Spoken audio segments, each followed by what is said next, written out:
Hey everybody, this is Retrokid Reviews, not doing a retro review of the late great Richard Donner's entire body of work. I was going to mostly do Lethal Weapon, and I know it would be a lot easier to do, I would assume, I don't know, the Donner cut of Superman 2 or anything else in between. Or my long overdue review for Black Widow with the entire Agents of Rift crew. No, this is another Resident Evil review. Specifically, Infinite Darkness. I just sat through all 4 episodes on Netflix. Normally, I would card any of the trailers and stuff, but let's be honest, it's on Netflix. That means you probably watched it as well. What are my thoughts? There is some late breaking, I guess, leaks of upcoming games that isn't the Resident Evil 4 remake. One of them is actually interesting. I'll leave a card to that video when we get to it. Until then, let's just get to my quick thoughts of Infinite Darkness.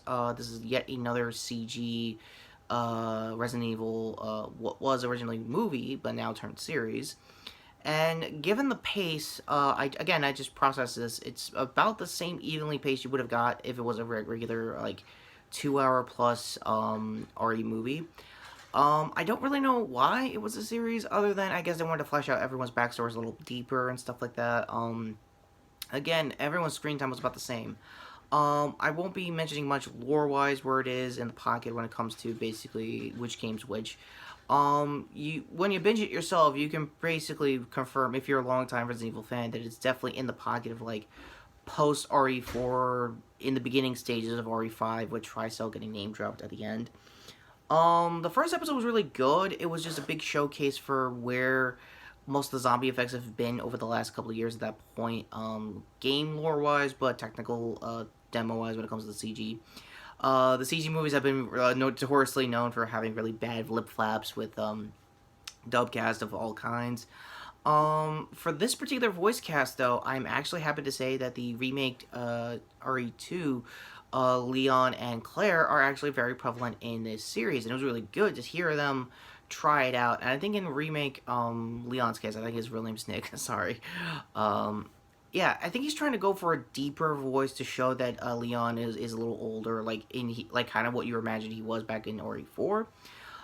For Claire's VO, she's sorry VA. She sounds about the same. She sounds like not that far removed from RE2, which is kind of anachronistic because she was supposed to have a little more experience since I want to say Code Veronica, aka the game Capcom is trying their best not to remake, but they really should, honestly. But yeah, that being said, action scenes wise were really good. Most of them were flashback focused for the villain who ended up becoming the tyrant at the end of the series. I only know him by his first name basis, Jason. Since we're talking about the presidential side of things when it comes to this game's lore, or sorry, this series' lore, yes, it is technically the president of, I believe, oh damn it, I thought it was Sherry. Sorry, Ashley, aka the lady I had to unkidnap a lot in RE4. So, yeah, normally I would give like I guess a gameplay card anywhere here, but I'm gonna give it to Completionist, not just because I like the guy's series and everything, but he actually got called up for G4 recently, and more power to him, honestly. I don't know if it's gonna hinder his actual production going forward for the Completionist. So that being said, go to his channel. He probably explains the situation better than what I'm trying to piece together. Sorry to say. So yeah, ultimately when it comes to this series, it's about the same kind of action set pieces. The best ones was I think the submarine episode of like getting into China and stuff. And also for those who are remembering or trying not to remember most of the political stuff that was mentioned in RE6, kind of there, but kind of in the beginning stages of trying to like basically undo it, but in a weird way.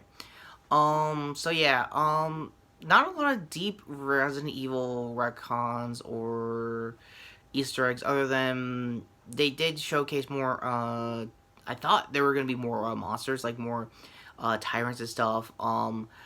I had to like help out my mom real quick, and then I come back in like 2 episodes later, and all of a sudden we're already at the third act, and Leon's already busting out the Lightning Hawk, his his go-to magnum throughout the entire series on his side of things.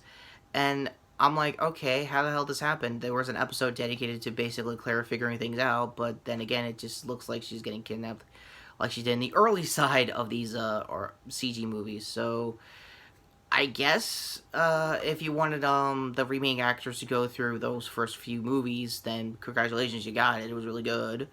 Also, it's I don't know. I mean, on the one hand, you do get to relive these VA actors. If this was your first time sitting through that side of Resident Evil for the remakes and stuff, they're totally playing just fine. Like I said, my only like minor criticism is that I don't know why Leon's voice actor is going a little deeper with the voice, because again, it was more natural. Weird as it sounds when it comes to RE4. And again, I'm no apologist for 4. I shouldn't think like, oh, we should totally get a remake. I'm like, it doesn't really need it. So, let me get to my overall score. It's pretty average. Again, if this is your first rodeo with the CG movies, it's a not bad starting point. Canonically, you can put it alongside the first CG movie. That also being said, you're going to be seeing a stark difference between the left flaps and CG animations, which I thought they learned until I guess the end scene with Leon walking back into the White House, getting ready for the next few entries into the series. No, his walk animation was also pretty bad, also, and janky. And I'm pretty sure Resident Evil will probably find some news relating to if this was production halted when it came to COVID and everything, more as far as the animation goes. Most likely it's going to be along those lines. If that's the case, I'll put a future card around here. Until then, I'll just leave the link in the description for their channel so you guys get up to speed, and other related Resident Evil channels. So, getting to the news side of things, Resident Evil Outrage. Again, this will be now the card for that news that I just found through Dan Alien Gameplay. My bad if I got his name wrong. That being said, mostly he's focusing on the leaks that it is very promising. There were leaks of like a lot of Q4 2022, 2023 announcements of like a bunch of games that Capcom's already working on.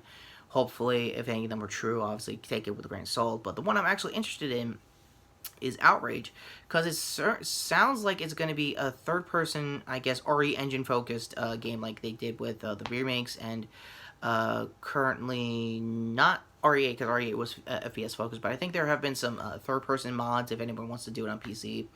No card, just look it up yourself. It actually looks pretty interesting. The whole centerpiece for Outrage is basically going to be Rebecca Chambers, former STARS agent way back in the first few games, actually showed up during Vendetta. So again, if I have time for cards, go to my Vendetta review. She actually had some time to shine, a lot more than even what Claire did in this side of the CG movies now series. I don't know. I mean, it sounds pretty interesting. I don't know if it's gonna be post Vendetta timeline, which if I remembered my review correctly, I think it was post.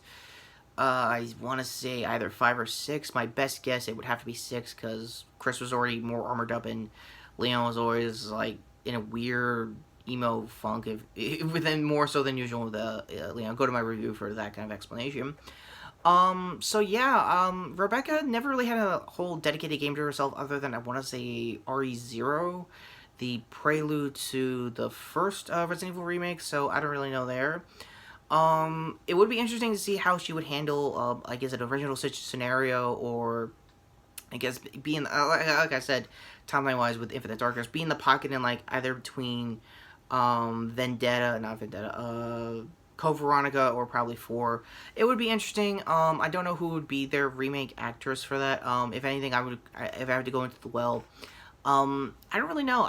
Weird as it sounds, I know this is me going for RE8 points here, but whoever voice acted Lady Dimitrescu would actually be pretty interesting to see what her actual natural voice would be if it was a Rebecca kind of voice. I doubt immensely, but again, that's just me fan speculating already out of the gate with this new information. Like I said, I'll leave the channel down below where I got it. I don't know if the leaks have any articles attached to it, so I'll try to find that as well.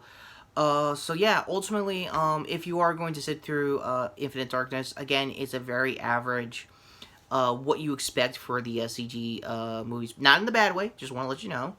Action set pieces wise was definitely dedicated more to Leon and Jason, who ended up being the end of the movie exclusive tyrant for the whole thing. He got more backstory, I will admit, than most Resident Evil movie tyrants throughout the past couple CG films, especially in Vendetta, by the way. So that's no fault to Netflix and Capcom. You guys helped out a decent relationship, and I don't know if I'm gonna remember this, but I think the TSM animation, that's what I picked up. I think they're helping out the dub for that kind of side of things.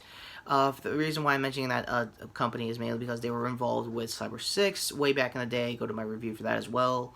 Was one of the many companies that were helping out that show at the time. When it comes to Infinite Darkness, it doesn't feel like a hodgepodge of like multiple studios working together. It looks a little cohesive than usual. So, with that all being said, end card's finally coming up to hopefully my future review of Black Widow with my family or myself.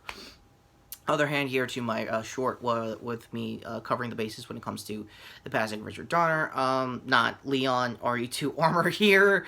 To sub the channel, notification bell down below as usual. I am Retrokid Reviews. I'm about to give out my voice to this, and not inaccurate like RE2 remake was with the USB drives and stuff.